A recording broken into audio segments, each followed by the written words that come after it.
বৃষ্টি ধাৰাবাহিকখনৰ আজি নিশা আহিবলগীয়া এপিছডৰ প্ৰমো বৰ্তমান মুকলি হৈছে। আজিৰ প্ৰমোত আমি দেখিবলৈ পাইছোঁ ধাৰাবাহিকখন হ'বলৈ গৈ আছে বহুত বেছি ইণ্টাৰেষ্টিং। বলকচোন চাওঁ আজিৰ প্ৰমোত কি দেখিবলৈ পাইছোঁ। আজিৰ প্ৰমৰ প্ৰথম ভাগত আমি দেখিবলৈ পাইছোঁ লুনাই বিৰিনাক কৈ আছিল, তই কেনেবাকৈ কথাখিনি কৈছিলি নেকি? মই গম নোপোৱাকৈ খঙতে হ'লেও। তেতিয়া আমি দেখিবলৈ পাইছোঁ বিৰিনাই মাত দিছিল কি বুলি। তাৰপিছত আমি প্ৰমোদ দেখিবলৈ পাইছোঁ সমীৰে কৈছিল, যিমান পাৰিম চেষ্টা কৰিম ভট্টদা, কিন্তু আপুনিতো জানে ইয়াত আমি অকল চেষ্টাহে কৰিব পাৰোঁ।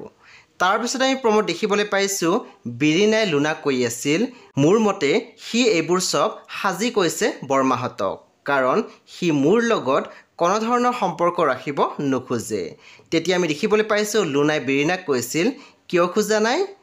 হে বন্ধু বান্ধৱীসকল, আজি নিশা 8 বজাত ৰং টিভিত আহিবলগীয়া বৃষ্টি ধাৰাবাহিকখন খুবেই বেছি ইণ্টাৰেষ্টিং হ'বলৈ গৈ আছে। সেয়ে আপোনালোকে চাবলৈ একেবাৰে নাপাহৰিব। পৰৱৰ্তী আপডেটৰ বাবে আপোনালোকে মোৰ চেনেলটো ছাবস্ক্ৰাইব কৰি কাষত থকা বেল আইকনৰ টিপি দিবলৈ একেবাৰে নাপাহৰিব। আৰু প্লিজ আপোনালোকে মোৰ ভিডিঅ'ত এটা লাইক কৰি দিব।